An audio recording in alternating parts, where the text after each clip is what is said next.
Ainsi donc, rendre témoignage à Christ, c'est d'abord préciser l'origine de notre témoignage.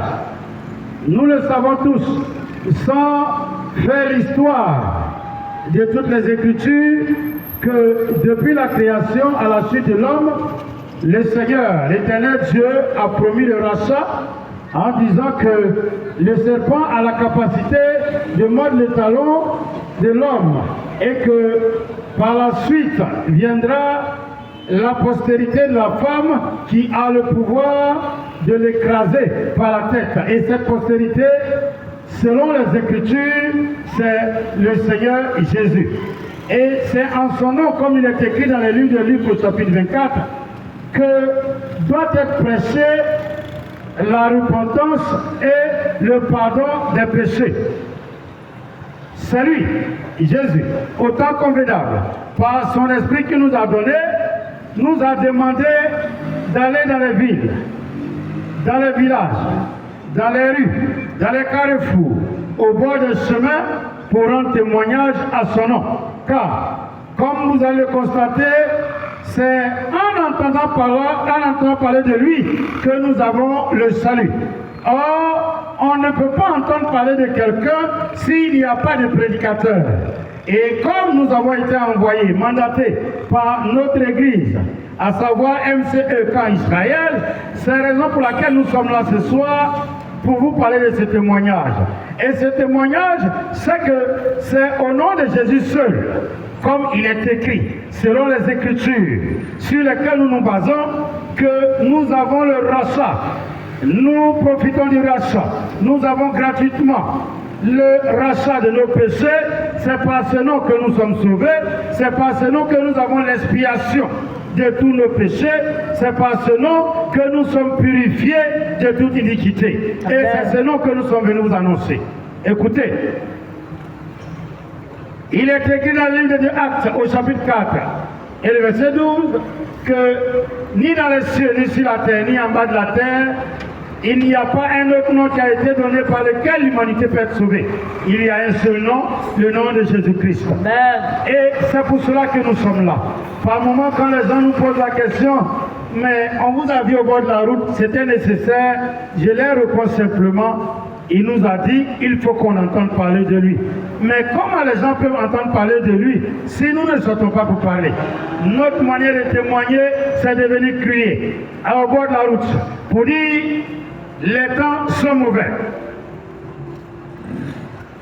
Les temps sont mauvais. Aujourd'hui, rien ne se cache. Hier encore, les gens se cachaient, garçon en garçon. Mais aujourd'hui, nous voyons garçon avec garçon, main dans la main, se promener ensemble. Dans les villages, il y avait des choses qu'on ne pratiquait pas. Mais aujourd'hui, il n'y a plus de peur, il n'y a plus de crainte. Or, les Écritures nous avaient prévenu que quand vous verrez l'abomination en train de circuler, quand vous verrez l'abomination, qu'il n'y a plus de crainte de Dieu, méfiez-vous. C'est que le retour du Seigneur est proche. Amen. Frère, il nous dit dans le livre de Jean au chapitre 14 que je vais vers mon Père et votre Père, vers mon Dieu et votre Dieu, pour vous préparer de la place. S'il n'y en avait pas assez, je vous l'aurais dit. Mais comme il y a assez de place, ainsi ces places qui sont dans les cieux sont à toi et à moi. Or, pour les mériter, il faut qu'on sorte. Et nous sommes sortis. Pour les mériter, il faut qu'entrer, tu entends parler du nom. Et c'est de ce nom que nous parlons. Nous sommes venus te parler de Jésus-Christ de Nazareth. Amen. Car nous croyons, selon les Écritures sur lesquelles nous nous appuyons, qu'en dehors de ce nom, il n'y a pas un autre nom. Je l'ai dit et je répète. Il y a des médicaments, des fétiches, des talismans, d'après toi, qui peuvent te protéger contre les accidents. Mais regardez bien, l'homme a inventé ordinateur, ils ont inventé robots, ils ont inventé des drones, ils ont inventé des armes chimiques. Mais jusqu'à preuve du contraire, l'homme, dans sa force, dans son pouvoir, dans sa puissance, ne peut pas arrêter la mort. Or, il y a un, comme il est dit, il peut arrêter la mort. et même te ramener à la vie après la mort. Il a autorité et pouvoir sur la mort et sur la vie. Et son nom, c'est Jésus la vie. C'est lui qui donne la vie. Car en lui, il y a la vie. Dans son sang, il y a la vie. Dans son sang qui nous rachète, il y a la vie. Car c'est lui qui peut nous expier de tout ce qui est péché, de tout ce qui est iniquité. Mes frères, nous sommes venus vous annoncer le processus. Entendre parler de lui. Être convaincu de péché. Vous savez, il y a des gens aussi certains qui disent qu'ils n'ont jamais péché. J'entends souvent des gens dire, moi mon cœur est blanc. Bon, ça, c'est toi qui le dis. Mais quand les sorciers t'attaquent, ton cœur blanc ne peut pas les arrêter. Car les mêmes Écritures disent que des orgueilleux nous tendent des pièges sans cause. L'orgueilleux, c'est le sorcier. Et ils n'ont pas besoin de la qualité, de la couleur, de la forme de ton cœur. Et ils agissent par méchanceté.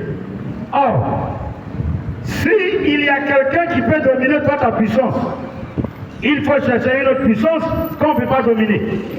Il y a un nom qui est plus puissant, un nom qui est au-dessus de la puissance des hommes, un nom qui est au-dessus de la puissance du royaume des ténèbres, un nom qui est puissant, qui est au-dessus de Satan lui-même. Les Écritures disent, quand les démons entendent parler de Jésus, ils tremblent. Et c'est ce médicament-là, toi, tu as, et tu penses que les sorciers peuvent rien te faire. Comme je parle de repentance, je reviendrai sur certains témoignages de maladies où j'ai vu des gens mourir. Par contre, j'ai vu d'autres, quand ils ont couru et sont entrés chez Jésus, ils sont revenus vivants et ils se portent bien aujourd'hui. Et je souhaiterais que ce soit ton cas ce soir. Amen. Le principe de ce que nous disons, c'est que tu entends parler de lui maintenant. Et que tu reconnaisses que tu es pécheur. Mais de quel péché on parle? Parce que les Écritures déclarent que quand le Saint-Esprit viendra, il convaincra le monde de péché. Et le Seigneur explique en disant, il les convaincra de péché de ceux qui n'ont pas cru en moi. Alors, nous avons alors la réponse que ce péché mortel, ce péché qui peut nous conduire dans le séjour des morts pour toute notre vie, c'est le fait de refuser que c'est seul Jésus qui donne la vie éternelle. Quand nous refusons ce principe, alors nous sommes condamnés à vie. C'est pour cela qu'il prend soin de nous dire, dans le livre de Jean au chapitre 3, qu'il n'est pas venu pour juger. Il n'est pas venu pour condamner. Il n'est pas venu pour détruire.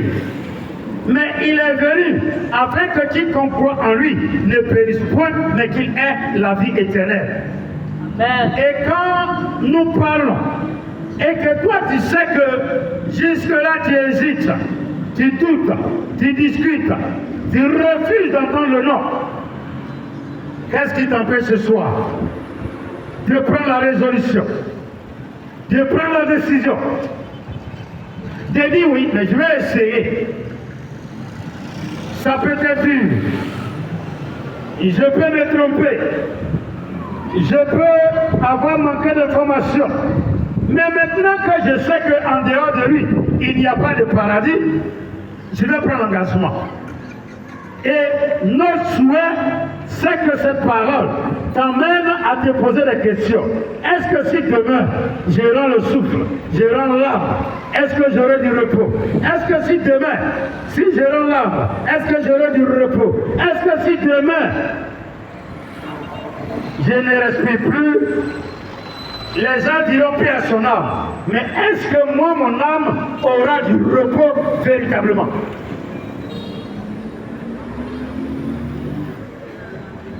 Quand le message est ainsi prêché, tu te poses des questions. Tu analyses ta vie. Entre en toi et pose-toi la question.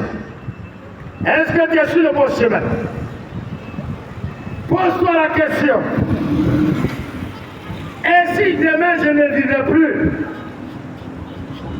Est-ce que je suis convaincu que j'aurai du repos? C'est la question que je veux que tu te poses. Il y a un repos demain. Il y a un repos demain. Ah, tu es venu sur la terre, tu n'as jamais eu la paix. Maladie, pauvreté, misère, accusation, rumeur, jusqu'à ce que tu retournes. Et là-bas encore, aller souffrir. Et si tu prenais la résolution aujourd'hui d'accepter Jésus-Christ comme Seigneur et Sauveur, quand les Écritures sont claires, hormis Jésus, il n'y a plus de salut. En dehors de Jésus, il n'y a pas un autre nom qui peut sauver. C'est pour toi que nous sommes venus crier. C'est pour toi que nous ressemblons à des insensés. C'est pour toi que nous avons bravé tout ce qui est obstacle et venu te parler de Jésus. Il t'aime. Et il veut que tu lui appartiennes. Il veut que tu es dans ta vie. Maintenant donc, qu'est-ce qu'il te reste? Répands-toi. C'est repentir veut dire analyser sa vie, l'observer et prendre la décision d'abandonner cette vie qui me conduit à la perdition. Prendre la décision de confesser Jésus-Christ comme Seigneur et Sauveur. Bien-aimés, c'est pour cela que nous sommes sortis. Nous sommes venus vers toi pour dire qu'il a besoin de toi dans son royaume.